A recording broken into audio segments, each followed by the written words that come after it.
CELLNETTA application example drug substance preparation.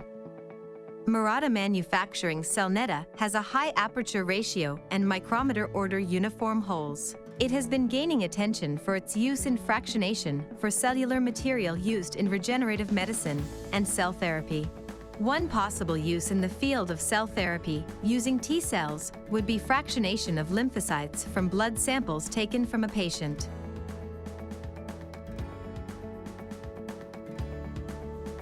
We use CELLNETTA to remove non-target cells based on differences in cell size.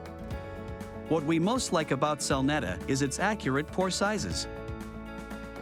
Strict filtration down to 1 micrometer is required to perform fractionation for certain cells taken from white blood cell groups based on size. CELLNETTA is the only product that can do this. We mainly use it to perform fractionation of lymphocytes and monocytes. Although there are several groups of white blood cells contained in peripheral blood, the size of lymphocytes and monocytes differs. We focused on this difference in size and looked into which CELLNETTA pore size would let us perform fractionation for lymphocytes and monocytes. We were ultimately able to develop a method perfectly capable of fractionation.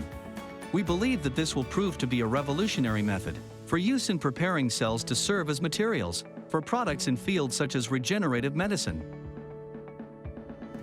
Murata manufacturing CELLNETTA is suitable for use in a range of scenarios, including extracting required cells from cell groups for preparing drug substances.